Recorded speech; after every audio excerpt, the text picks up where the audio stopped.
Hello, my name's Peter Bell, and I'm here with Mr. Craig Parry and Steve Blower from IsoEnergy. Hello, gentlemen. Hi, Peter. How you doing? Wonderful. Exciting to talk to you. There's some absolutely stunning news releases that have come out from the company recently.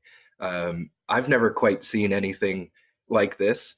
I've gone back and studied a few of the other discoveries in the area, but I'm not a uranium expert by any means. I wonder, for the geologists there, Steve, have you worked on anything quite like this before?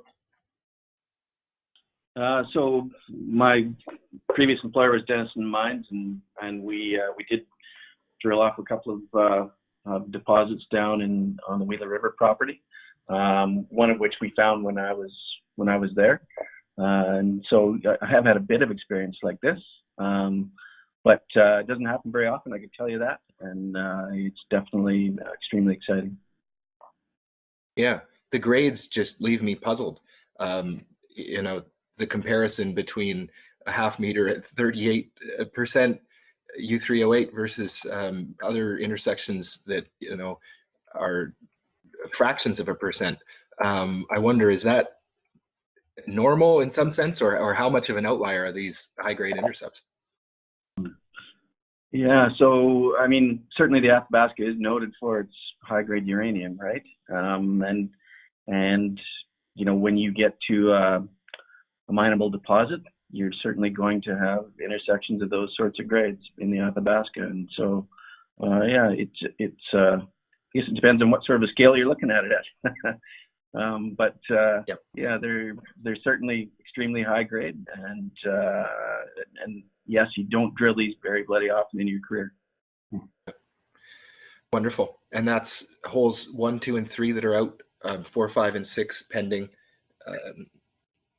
I wonder, we've seen some very helpful guidance in the company materials around your exploration approach to this, coming in at an angle there and hitting the dipping structures. Appreciate some of the basic information you've put out there. Yeah, great. Okay, that's terrific. Yeah, and Peter, I'd just make the point to you about that high-grade mineralisation. It is, the eastern Athabasca Basin is home to the highest grade mines in the world. Of course, Cigar Lake, McArthur River, that's why we're out there exploring. That's why we focus entirely on that part of the world. Of course, NextGen's got its truly world-class Tier 1 type Arrow deposit down in the southwestern part of the basin. And of course, one of the focuses for us is to look for basement-hosted mineralisation. But if a Cigar Lake or a Phoenix was there to be found on one of our properties, we're not going to turn our nose up at that either. And it's looking like we've got that sort of potential on this particular property. I'd make the point to you that over on our property boundary, to the west of our property boundary, you've got Cameco's La Roque North Zone. It's about 500 metres away. That's a mineralised system. And then there's another drill hole, Kerr 07, 500 metres to the east of where we've made this discovery. So we know this mineralised system has some strike extent to it. And for us, it's really a question of testing that thoroughly over the next few months. You'll see more drilling. We're drilling as we speak. We're on hole 8 now, making good progress there. I guess one of the questions we're going to have as a company here directly is whether we extend this drill program and keep it going. But I think, the results speak for themselves at the moment. We're onto something that's really quite a significant discovery. Yeah, thank you very much. I wonder, looking at the locations there of Kerr 5, 6, 7, those are kilometers away, a couple kilometers away in the case of Kerr 5, right? So, I wonder, stepping out versus trying to focus in on this high-grade area. The first job we had with this drill program was to make sure we understood the controls and the mineralization here. And the only really good way to do that is to drill some, do some pretty detailed drilling around this discovery. And so that's what we're doing. And we think we've got a handle on things now. And so I think certainly, by the time we get ready for a follow-up program here, we'll be in a position to step out more aggressively and start to test some of the rest of that strike length. Because you're right, there's just a ton of prospective geology here, and so we've got lots of work ahead of us. And the deposit type with this kind of high grade, does it usually track along, and do you see kind of continuation of this grade, or what geologically what might you expect? Yeah, so I mean, geologically, we do tend to expect that the mineralization will follow the conductors, you know, sitting on top of them. Certainly that's what we've seen so far, that it sits on top of the conductors, and the conductors being the graphite in the basement. And so, yeah, the idea is to follow that graphite along. But there's actually a lot of graphite here. It's a very thick package. And certain key portions of it seem to be better mineralized than others. And so that's what we've been trying to figure out is, you know, just exactly what faults and what graphitic packages are controlling the mineralization. And it looks like we've got a handle on it. Yeah. And again, the high grade, any precedent for that extending laterally significantly? Any precedents, like other deposits, you mean? Yeah. In terms of, yeah, along the length, I mean, you know, you can, you know, I mean, the really big and wild precedent, I suppose, is Cigar Lake, right, which is really 2 kilometers of mineralization. So, you know, that's out there. That's a precedent for what you might be able to achieve. And I'm not trying to say that we've got one of those yet, but you know, I mean, some of the geology is definitely quite similar. And, you know, extending the other way, width-wise, so far we've got about 40 meters of width on the mineralized zone, and it's actually still open to the south. We haven't closed it off at all, and so, you know, that's a good-sized body of mineralization. I mean, we already talked about Phoenix being, you know, 40 meters wide on average, so, you know, it's possible that we've got a pretty significant body of mineralization here. Wow.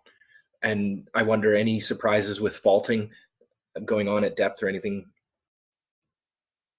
No, not really. It's a really nicely faulted graphitic package. There's at least 3 major faults in there that we've identified. We've actually named them, and we can see them as we step to adjacent sections. And so that's key. That's what we want to see. We want to see some nice, continuous, big, strong structures, and that's clearly what we've got. Great. And Craig, maybe I'd ask, Thorburn Lake, radio, Geiger, all these other things, how do you juggle it all? Well, yeah, good question. Look, it's pretty straightforward at the moment. The hurricane zone will take up all of our funding for the time being. You know, we've got something substantial there to keep drilling out. And, you know, we're very fortunate. We've got $5.5 million in the bank at the moment, having raised that money in December. So we're well funded for the next year of work programs there. But you're spot on. You know, we've got Thorburn Lake, which sits right next door to that great Cigar Lake deposit. You know, we want to get in and test more of the targets there. Of course, we've got radio. Probably the most exciting thing for me, look, apart from La Roque East, where you know, Steve's outlined that we've got a significant extent of mineralized conductive terrain there. So we really want to get in and test more of that now that we've made a discovery there. But also on our Geiger property, you know, and it's a sort of classic example of what we're trying to do in IsoEnergy, and that's put our foot on as much of that prospective eastern Athabasca as you can and get in and explore it. And of course, one of the things there on that front, you know, the eastern Athabasca has never been fully and effectively explored for basement hosted mineralization. Of course, being sort of a part of the broader NextGen group, we've got a lot of IP and understanding of that basement hosted type mineralization now. So we're employing some of that knowledge to explore for basement hosted mineralization in the eastern Athabasca. But the other thing, and that Geiger is a great indication or an example of, is that between 2008 and 2010, a hell of a lot of money was raised in the uranium sector. A lot of drill holes were drilled, first and second pass drilling, generally only first pass drilling, that intercepted a lot of mineralization out there. And if you look at the map of our Geiger property, which is in our presentation on our website, you'll see that there's actually over 7 mineralized intercepts there that have never been followed up. So they're simply walk-up drill targets. So, you know, that's an exciting proposition for us to get in and explore those. Now, we've got the challenge that the hurricane zone, this discovery is going to attract all of our attention for the time being, but we've got a huge amount of targets to follow up immediately beyond. So we'll keep going, taking a judicious approach to following up those targets over time as well. Yeah, I appreciate the slide in the deck also with some guidance around work plans and stuff. I notice a lot of it is Q1 2019. This is the busy time for you. And I see mention of hurricane zone geochemistry results. Is that geochem on core sampling, or is that surface work? No, that's the core sampling. Yeah. So okay, thank you. The beauty of uranium exploration, of course, is that you get to release radioactivity results and then follow that up later with assay results. And so that's what I'm referring to there is the chemical assays. Good work getting the assays out so quickly. The ones that have come so far have been surprisingly fast. Yeah, I think we were lucky to be like one of the first in this winter. So we got, we were hitting right away. So we were pretty much the first guys filling up the lab with samples. So. And Larocque East summer drilling plans, how firm or clear is that? Yeah, so I mean, the details of it are not very clear yet, but it's pretty clear that we will be drilling there this summer.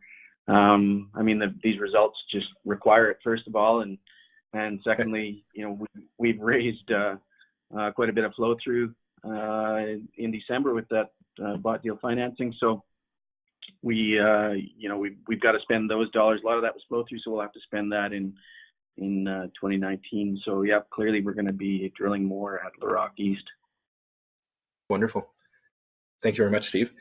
Craig, maybe last moment here for you, if there's anything you'd like to say. Yeah, sure. Well, look, I think I've got to congratulate Steve and the team, Andy Carmichael, Justin Rodko. They've done such a tremendous job. I think, as this proves up to be a deposit, and the sort of geological detective work that's gone into it has been tremendous. So they've done a fantastic job to define this target and then make this discovery, which is a tremendous outcome for all of us, particularly our shareholders. So, very excited by that. Look out for more results. We'll be drilling well into March now.